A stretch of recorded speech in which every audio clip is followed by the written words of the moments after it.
Growing up, I always used to detest Chinese. I grew up watching a lot of English shows on Disney Channel and Nickelodeon that I had naturally become more interested in shows in English because I felt like their production value was a lot higher than the shows made in Chinese.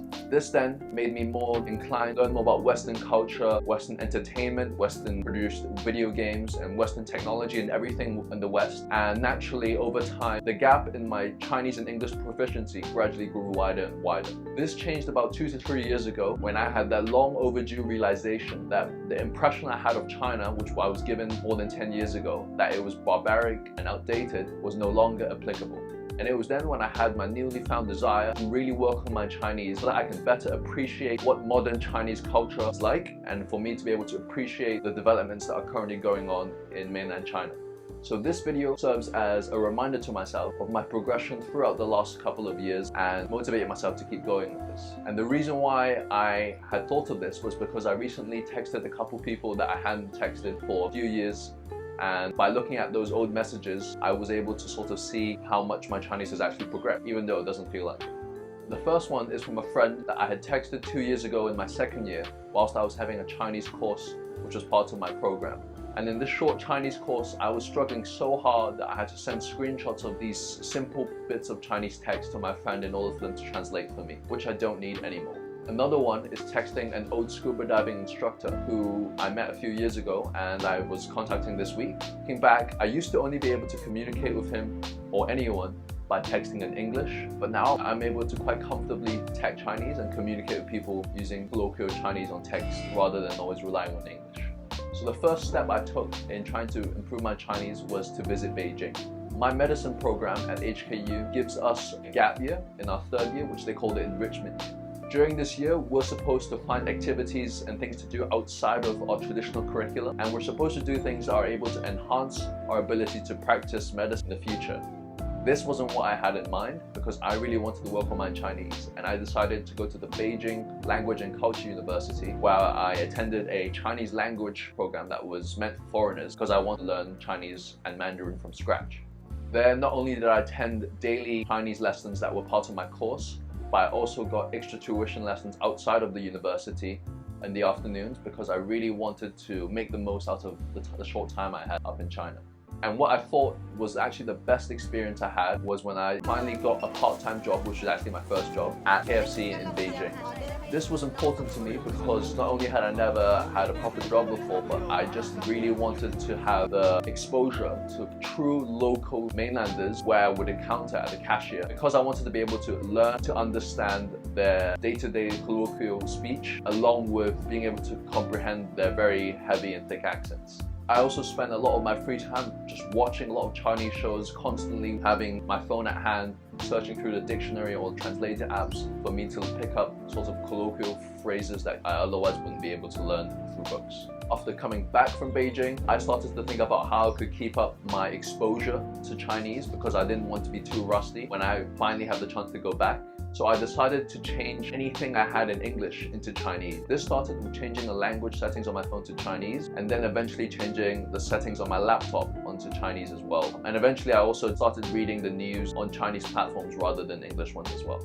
If you had seen any of my older videos, you would know that I struggle a lot with reading, even if it is in English. But because I wanted to keep on challenging my Chinese proficiency, I decided to start reading proper Chinese books as well, something that I hadn't done for 10+ years. This started with a few political/philosophical books, and I also read some fiction that was originally written in English that was later translated into Chinese.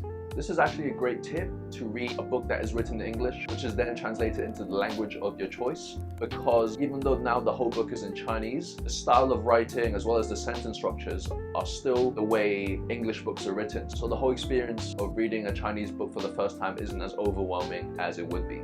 Then eventually came my most recent challenge, which is reading a book by a man named Louis Cha. This man is much more well known in his Cantonese name, which is called Gam Yo, and is arguably one of the best Chinese novelists in our era. Having been born in the Zhejiang province in mainland China, he eventually moved to Hong Kong where he spent most of his life and unfortunately passed away just around 3 years ago. It was in Hong Kong where his novels earned him the reputation as the greatest and most popular Chinese writer in the genre of wuxia, which in English is translated as martial art heroes. And if you ask anyone who grew up in Hong Kong, they are almost guaranteed to know who this guy is, and most of them will probably gonna tell you how much they adore his work as well. And this also applied to all Chinese communities around the world, not just Hong Kong or mainland China. Although I knew of his fame and success growing up, I had never had the chance to read through his books because I wouldn't be able to understand. And I thought now would be a good time to see if I could do it. So off I went to a secondhand store where I picked out one of his most known stories, which is written into 4 separate volumes. At this point, you might be wondering what my Chinese story has anything to do with you. Well, when I first started reading the first book out of the 4 volumes, I was completely overwhelmed by the difficulty of understanding the language, because the language was written in a slightly older style of writing than what is more common in the 21st century, which I hadn't experienced up until this point. Although most of my friends and my parents probably read this book when they were around 8 years old, I was still unable to understand what it was talking about. Even after sitting in my room for a full hour, I was barely able to just make it past the first 20 pages, and I still had no clue what was going on in the story. I got so frustrated that I just rushed back to the bookstore on the same day and sort of begged the storekeeper to let me exchange those books for easier books. And I had embarrassingly had to explain to him that this 23-year-old could not read a children's book. This is because I had this thing when I know I paid for those books and I can't appreciate them. I just have this very terrible feeling if I had to have these books lay on my shelf and have to see them every day knowing that I couldn't read them. Although this might sound like it is the first obstacle that I might be facing in my Chinese journey, in reality this happened in almost every step that I took during my gradual progression. I used to get really bad headaches and frustrated when I was watching the Chinese shows because I had to pause so often in order to look at the subtitles and be able to type those words into my dictionary and find out what their meanings were. And when I first changed my laptop settings into Chinese, I got really pissed off on Microsoft Word because doing simple things like looking for the layout tab took me a whole minute because I had to go to Google Images and look for the English version of Microsoft Word to know which button to press on my own version. So my point is that learning a language, or learning anything else as a matter of fact, is and will never be easy. And that whenever I hit a minor roadblock, it is okay and I should be accepting to the fact that I might feel down or feel frustrated and that this has happened to me before. Not long after having exchanged these books back, I was talking to another friend about this experience, and he recommended that I try another book from Gamyo. That is one of his shortest books ever written. Although it is the same length as the book that I had just returned, the whole story was written in just one single book rather than being spread out across 4 volumes. So he lent me that book.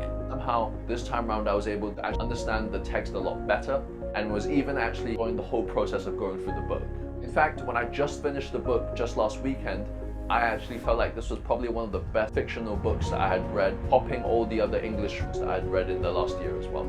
So now I have borrowed the exact same books that I had just returned a few months ago, and I'm going to give them another shot. So in conclusion, for anyone who is experiencing the same minor challenges that I am, and I would like to emphasize that these are minor challenges or struggles because I understand that there are real problems in this world that people are facing that are much greater than whatever it is that I am facing. At least there is one person that is experiencing the same setbacks that you are when you are trying to do small challenges or small tasks, and that you are not alone when it comes to struggling for little things, and that you should just keep pressing on and realize that great things take time for you to accomplish.